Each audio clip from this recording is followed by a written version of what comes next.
Hi guys, my name is Izzy. I'm a sporadic YouTuber. Today I'm going to be doing my best of 2017 books, best books of 2017 videos, plural. So I'm going to divide this video into two different parts because there are so many books that I loved in 2017 that I read. It's a good problem to have, right? Like, I read some phenomenal books in 2017. The first one is On Love and Death by Patrick Suskind. So if you don't know who Patrick Suskind is, he's a German author and he wrote Das Parfum, or Perfume, which is a really creepy, eerie book. And he writes kind of eerie, he's an eerie writer, some creepy stuff.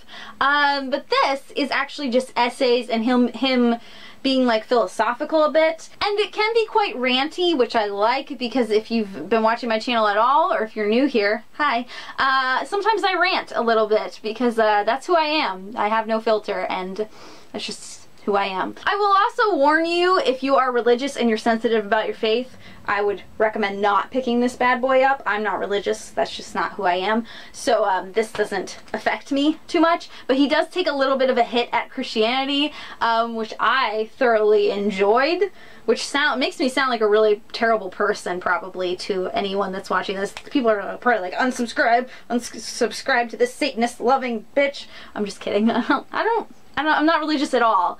No religions. There's nothing in me. I'm just a hollowed out shell of a human being. Yeah, I really enjoyed this, but yeah, like I said, I wouldn't recommend picking it up if you are sensitive about religion and you are religious, especially Christian. This little baby, whew, I loved this. The next one is A Feminist Manifesto and 15 Suggestions. This baby, I feel like should be a required reading for everyone. It's super short.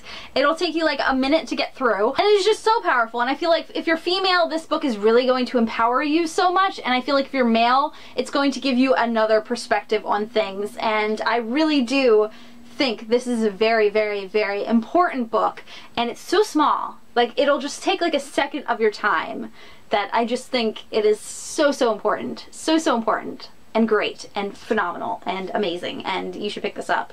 The next one is a book that I have pushed on you guys like all year, and I'm gonna push it a little bit more, and that is The Grown Up by Gillian Flynn. This book is, I don't want to tell you anything about this book because I get mad when people tell you just the tiniest little thing about it, because I don't think you should know anything. I think you should go into this book 100% blind. Don't even read the inside sleeve.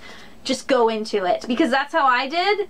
And you guys, this book, it is one psychological thriller of a madhouse, and it will blow your mind. It's so good. I really recommend it. It's only 62 pages, I think, but those 62 pages are like, your brain will explode in a good way, in a good way. The next one is one that I'm going to rant a little on. So here's the deal, you guys. This book, Ronit and Jamil by Pamela L. Laskin, was one of my favorite books of 2017. It actually came out in 2017. I know no one thinks that it did because no one knows about this book apparently. I haven't seen it on BookTube like hardly at all. To its core, it is just a beautifully written book. It's a beautiful story. I love this. I love this. But here's the deal. I feel like I'm the only person that loves this, and it pisses me off.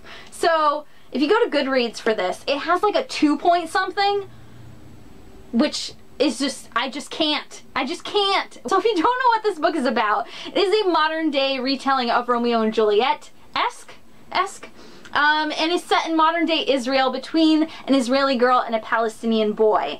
And it is just, it is so beautiful, and it takes like its own form as well. Like, it has Romeo and Juliet aspects, but then it kind of takes its own form throughout the story.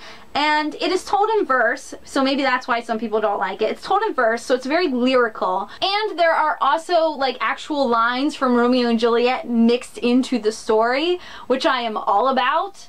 Like, they brought over lines, and I'm just like, like I'm just swooning. This is like one of my babies that I'm like super protective of, and I don't understand why everyone hates this. The next one is A Wild Swan and Other Tales by Michael Cunningham. This book is just super beautiful as well. This is just dark and twisted fairy tales, sometimes vulgar fairy tales, sometimes retelling of fairy tales, different perspectives, sometimes just flipping a fairy tale on its ass and spinning it around like a top. That made no sense what I just said, but just go with it, you guys. But this was just beautiful. I really like twisted fairy tales. Like, I love dark and twisted fairy tales a lot. So this was right up my alley. I really recommend this if you like that kind of thing. But also you guys, the illustrations, I don't know if you guys can see, but the illustrations are to die for in this book. The next one is a book I don't think I really need to tell you too much about, and that is The Hate You Give by Angie Thomas. I feel like everyone's probably read this already. If you haven't, you really should. It's so good. So this tells the story of Star, and she witnesses her best friend get shot and killed by the police, and it is centered around the Black Lives Matter movement, and it is so good, and I cannot wait for the movie to come out. It's really good. It's really good. So this one I don't really need to tell you too much about. This is going to be on a lot of people's best of 2017 lists, I think. So the next one is a memoir of sorts, and that is Love is a Mixtape by Rob Sheffield. This is one that's going to hit you in the feels, probably. So this is about these two people that got married. It's about him and his wife, and they got married and they were a young couple, and she passed away very suddenly. And this is just his story of dealing with it. So when they were together, they made mixtapes for everything. Mixtapes for doing it, if you know what I mean. Mixtapes for doing the dishes. Mixtapes for when they were fighting. Mixtapes for road trips. Mixtapes for, I don't know, cleaning up the house. Random mixtapes for everything. So this is just him going through those mixtapes and reliving all of those memories of their relationship. And this book is really centered around music. So if you like music, this is a really good book to pick up, especially if you like 80s. There's a lot of 80s references in here. And each chapter actually starts with like a mixtape. So yeah, this is very much centered around music. It's really heartbreaking, but really beautiful at the same time. And I'm getting choked up just talking about it. You see that? But yeah, I really love this. I would love to go back and read this, but like have like the mixtapes already in front of me so I could listen to the mixtapes while I'm reading it, like sort of like a soundtrack. So another one that I think is going to be on a lot of people's lists, and I can't help but include it, and I don't really need to tell you too much about it, is Turtles All the Way Down by John Green. This, I like John Green a lot, but I feel like even if you don't like John Green, this book is still very impactful. And this is centered around our main character that is struggling with OCD, anxiety, and intrusive thoughts. And it is an own voices novel because John Green does suffer from that stuff as well. So it is just really beautiful, and her mental illness is portrayed so freaking well. Like, you are inside her head, you are dealing with this mental illness, just like you're stuck in there, and it really, like, it's a very eye-opening, and it just it'll get you. It'll get you in the feels. So the last one I'm going to talk about is The Handmaid's Tale by Margaret Atwood.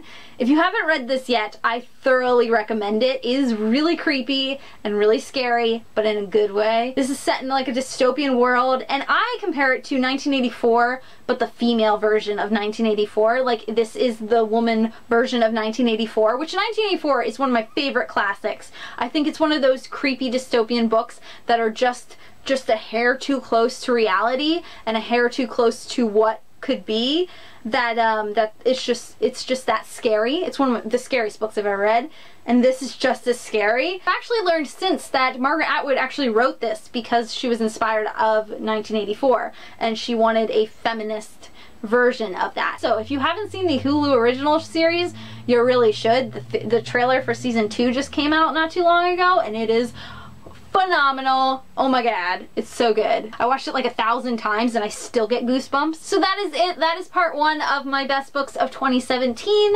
I will see you guys in the next one when I talk about my more books that I loved from 2017. So I love you guys. Peace. I'm out. Goodbye.